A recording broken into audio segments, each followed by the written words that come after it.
Do you eat to live or do you live to eat? Now, the majority of the world would think that they live to eat because there's so many choices out here, right? But actually, you should be eating to live.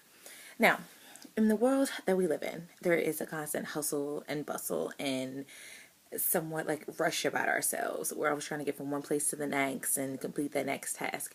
So a lot of the times it doesn't leave us to eat the healthiest and follow the best guidelines when it comes to nutrition. And that can be a downfall for ourselves and for our children.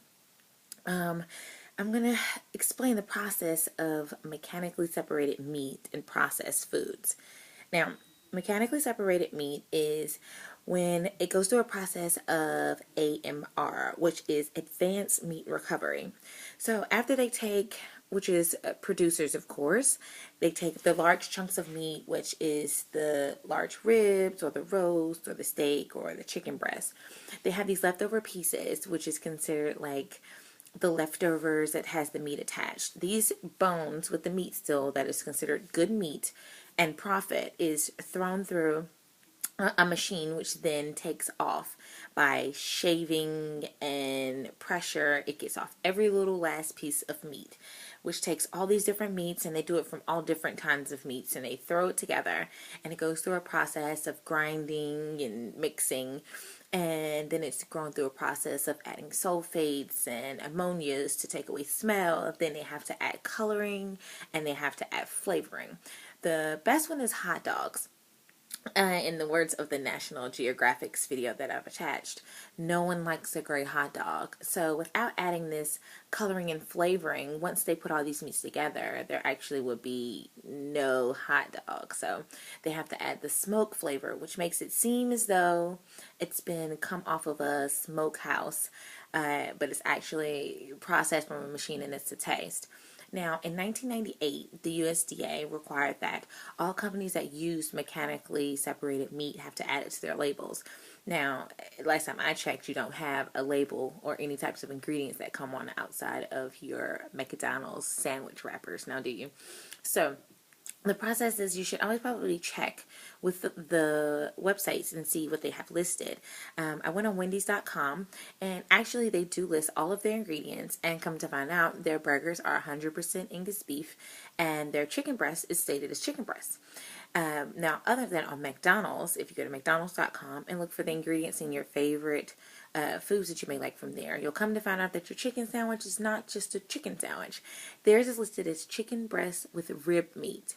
Not exactly what you were planning on eating, right? And so, why they use processed in these foods is because it adds shelf life, and every company is trying to figure out a way to make food last longer and make more money off of it. So they add these processed things inside, which can include sodium nitrates, bioxyls, different types of flavorings and colorings that can extend the life so that it lasts longer on the shelves. And by doing all these things, it takes away the nutrients and the natural parts of the products, and it adds fats and sugars and sodiums. And sodium nitrate has been reported to link to colon cancer, which then can link to diabetes.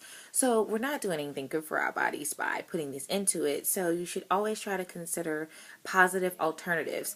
Now, you can always eat a little healthier by, whenever you're in the store, you look for labels like naturals, turkey chops, which can help be less processed, or you can look for organics. These are organic chicken breasts, and it states on the bottom, no hormones or steroids added, which is probably the most natural thing you can get inside of a regular grocery store without going to like a Whole Foods or somewhere.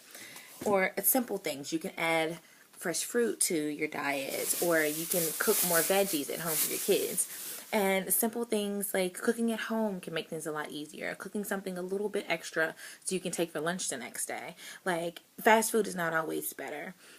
Take a look at what you're eating. Read the ingredients. Know that mechanically separated meats are not natural meats. Processed foods is not what's meant to be put into your body.